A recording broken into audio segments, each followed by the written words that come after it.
When you were deciding who to vote for, did their position on Palestine or international issue matter to totally. I totally. There was nobody else I was going to vote for. I'm Jewish, and so if somebody doesn't like Israel, they're off my list automatically. That's like a no deal for me. They only come around for when it's time to get votes. But what are they really doing? You understand when they get in these positions? 大家好，我是戴。今天是纽约市长竞选的投票日，我现在就在投票站的旁边。目前各大民调均显示，社会主义者佐赫兰·马姆达尼大幅领先。当选后，他将成为纽约历史上的第一个穆斯林市长，第一个南亚裔市长，第一个出生在非洲的市长，也是一个多世纪以来最年轻的纽约市市长。我们来采访一下纽约选民，问问他们为什么会这么投，以及他们对美国式民主政治的看法。What motivated you to come vote in this mayoral race? Well, many things. I live in this city. I've been living in this city since I was 11 years old. I was born in North Africa. This city has given me everything, and I want to see good stuff happen in the city. That's why I voted. You only see these people around that time. You understand what I'm saying? And then after this is over, you ain't gonna hear about these people till another 4 years or whenever these things come around. They only come around for when it's time to get votes. But what are they really doing? You understand when they get in these positions?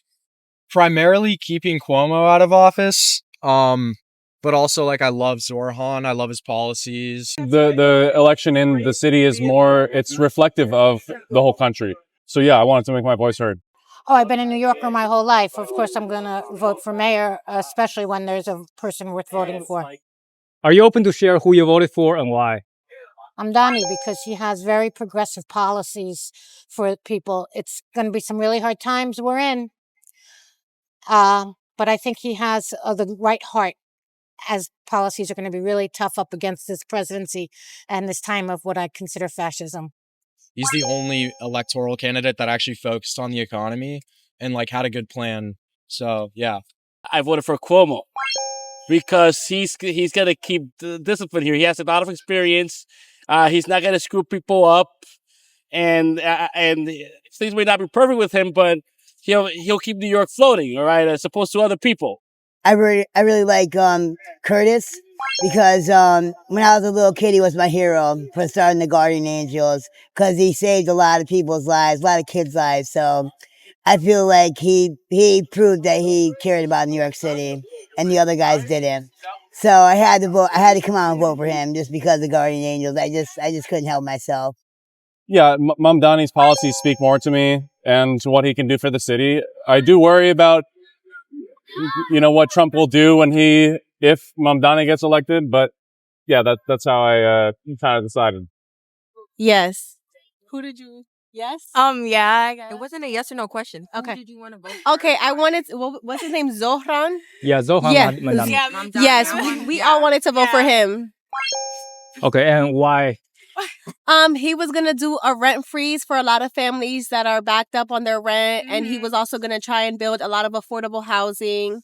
And that's just really good for our community right now because New York is very expensive. Yeah, I just agree with everything that he's been saying. So, especially since Trump shut down the snaps and EBT, government shutdown is gonna affect a lot of people. And he said that he's gonna try to fight against that and try to get New York City the justice that we deserve. He's just trying to make me right now. Yes, he's trying to make New York very affordable for us New Yorkers. Exactly, they're trying to gentrify everything around here, and it's very bad for the low-income families that are out here.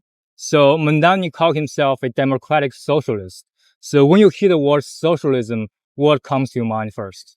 A kind of person that will interact with his community and make sure that any political decision that he chooses to make, that he tries to involve the people that are voting for him and the people that agree with him. Yeah, he's based for the people. Yeah, exactly, for the people. Like Obama.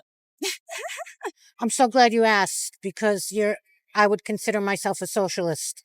And that's not usually common. I had to keep that quiet under wraps in this country because it's so anti-communist, anti-socialist, pro-capitalist. But let me say, I'm against the profit motive where it's there to exploit and extract. And what we need to have is an economy that takes care of the people and the planet, frankly. I'm all for a solidarity economy, as one way we call it, social solidarity economy, socialism. definitely fits there. Like the government could be running things for us, by us, frankly, by us. And so I think he calls him, I'm glad he's a democratic socialist. I'm glad he holds on to the need for the people. I mean, to be honest, like the definition of socialism is very different from the public perception of it. I don't have a negative public perception of it. He has good policies and he cares about his job. So that's kind of what I'm interested in. Socialist is much more of a buzzword. Democratic socialism is different in the sense that he's aligned with a lot of policies that democracy and Democrats, I think, should be.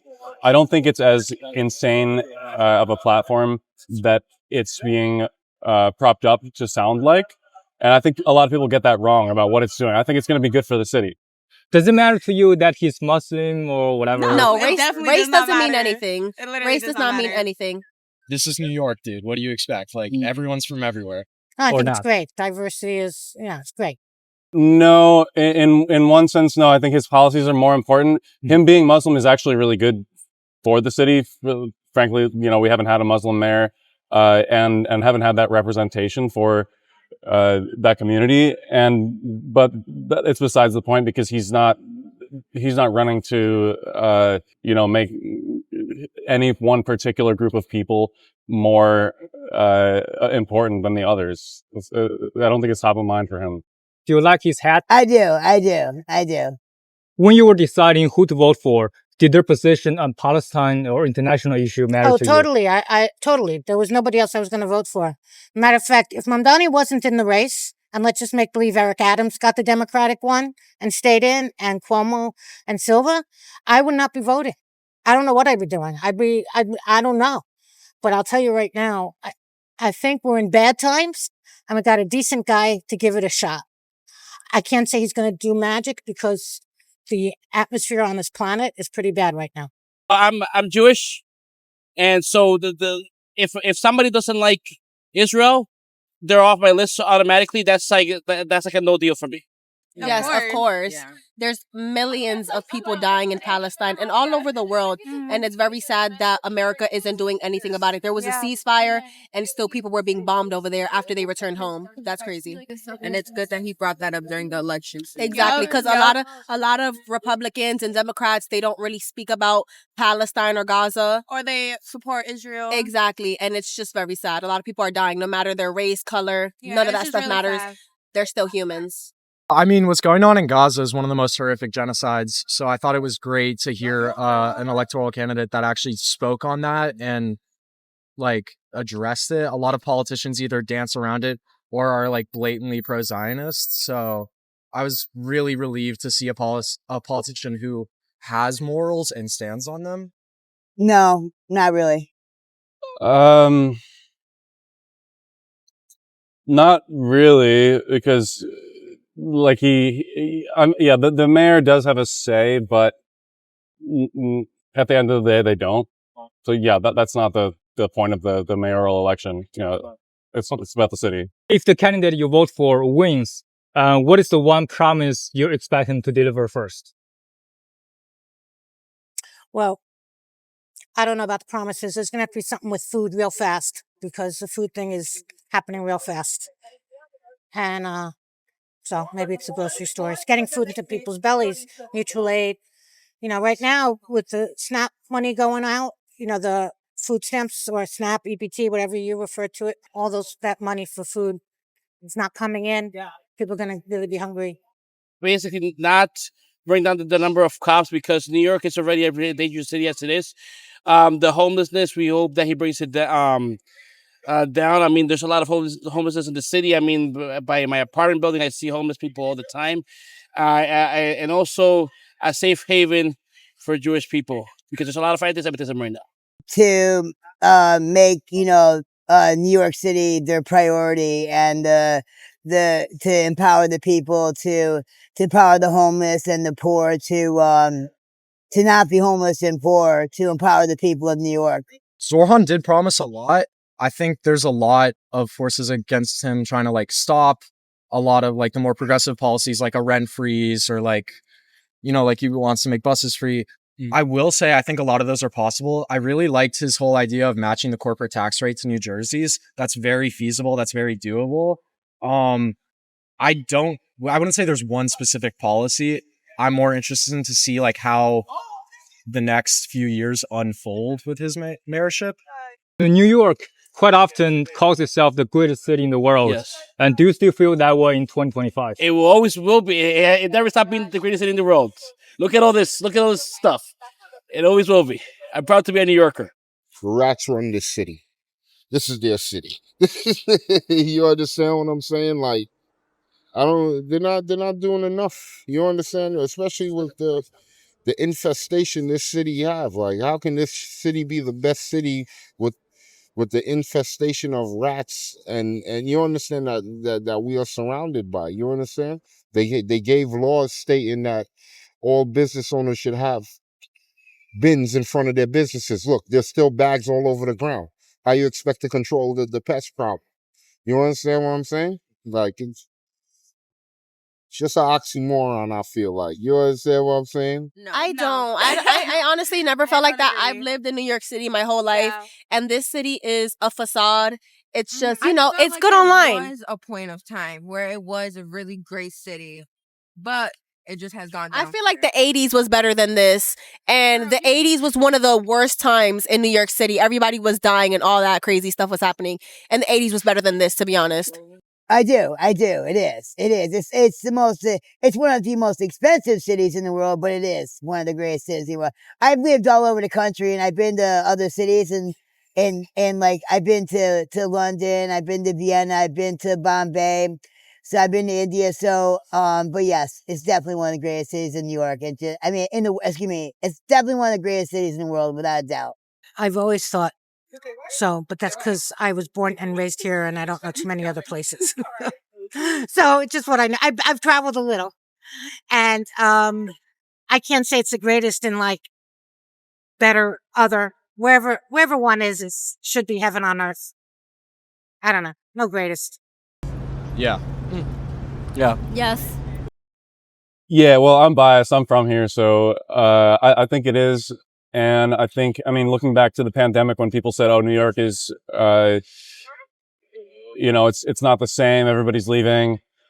That proved to not be true. Everybody's still here. There's still all the commerce, all the business. To me, yeah, definitely, it still is. After everything we've seen in the recent years, from national politics to city government, do you still feel that democracy really works, whether at the mayoral or gubernatorial or federal level? Well, it's such a great question. I don't know where you're going to show this, but I teach the solidarity economy. I teach about it, and I teach about it here at City University of New York, which is right over here. We have, there's 25 colleges, maybe twice as many campuses, but we're in Bryant Park, so on 43rd Street's my school, School of Labor and Urban Studies, and we teach about democracy at work. And that's like a thing we study in a program called Workplace Democracy and Community Ownership. People can take could take 4 courses at graduate level on how democracy works. So in answer to your question, it's not working federally. It's all screwed up. The history of it is questionable, but we were going a certain way. The reality is it's not a democratic system. Locally, let's get more activity on the ground in the community where people live and matter, and maybe we'll be able to see democracy again, because that's what I believe in. And it's kind of like, let's build up what we can, because there's a lot to fight, but we have to have systems that work, and so democracy in place.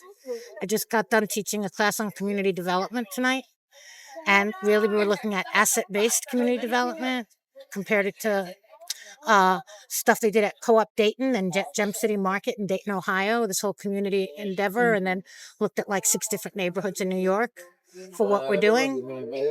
Mamdani is going to be in a good place to help support a lot of the solidarity economy. And I think that comes out of mutual aid, which is going to be needed more than ever right now, because we're facing so much hardship on the planet, not just New York. It's a good question. I don't know, because we had at one point in time we had a middle class in this country. Now It's either you're rich or you're poor now. You understand what I'm saying? So who is it really working for? Even if there is such thing right going on as democracy, who is it really working for? For the rich. Exactly. You said it. No, because as much as everybody wanted to say that this is a free country, this is a dictatorship. Yeah. Like, Trump runs everything, everyone. Yeah, everything is moving right now. It's literally it's literally a dictatorship. It's not a Republican. It's not a democracy. None of that. It's a dictatorship. Oh, God. I think we have to hope that it works, for one. Yeah, there's definitely been some troubles with it on a national level, I think, and which trickles down to the lower, to the state level, to the local level. But we have to rely on it. We have to use every democratic outlet that we can. And we have to, we can't give up on that. That's kind of, if we do, I mean, it's been a struggle to see how that is being kind of torn apart. But yeah, we have to rely on it and believe in the democratic process, definitely. Well, I think there's a lot of flaws in our democracy, but it's something that's been a work in progress for hundreds of years. I mean, when you have a lot of people influxing different types of ideas, you're not going to have perfection. It's about trying to reach certain compromise in an amicable manner without trying to destroy the person next to you, your neighbor. It's like respecting thy neighbor kind of thing. So I think we have a lot of potential, but there's still a lot of work to do. It's still a work in progress. I believe democracy can work. I believe today it worked. And the candidate that the majority of people in the city wanted got elected. There is a lot of forces right now in Washington, D.C. trying to reverse democracy. So we can't deny that it isn't under threat, but it's very possible to maintain if we keep voting, if we keep protesting, if we keep understanding what our politicians are actually doing and staying educated and staying vocal about it. That's the most important thing. If you can say one sentence to the person you voted for if they wins, so what would you say to them? Oh God. Well, hey, definitely we're all rooting for you to pull through on your promises, and I know you're going to get a lot of pushback from the federal government, but be careful. Just be careful, be smart, keep it up. Help America. Literally, help New York. We need it. We need it. We need And it. you can be the face of the people the same way Obama was, and help us get our city back. Please fix this from the past almost 12 years. Just fix it. You have a good chance to fix it. Just fix it. Do everything with a culture of love and care and belonging, because we're not going to win this on some financial win. We're gonna get through this in community. So build love and care communities. Try to keep your promise about making New York a more affordable city to live in. And I think that if you want to know how to make it, to ask the homeless and the poor and the punk rockers how to make it more affordable, and ask the people of Los Angeles too. I'd like him to go to other cities and talk to their people and say, how's your city government make it more affordable to live? I think New York has to make things more like Los Angeles. I think Los Angeles and New York need to come together and make each other like themselves, like each other. Thank you, and don't let us down. Yeah. I wanted to drop like a democracy dies in silence somewhere in there, but I couldn't think of like a orful enough way to like set it up. Anyways, thank you so much. 好了，本期的视频就到这里，感谢大家的观看，更感谢同志们的助力。如果您觉得我的视频有点意义，也欢迎关注我的账号春秋大义。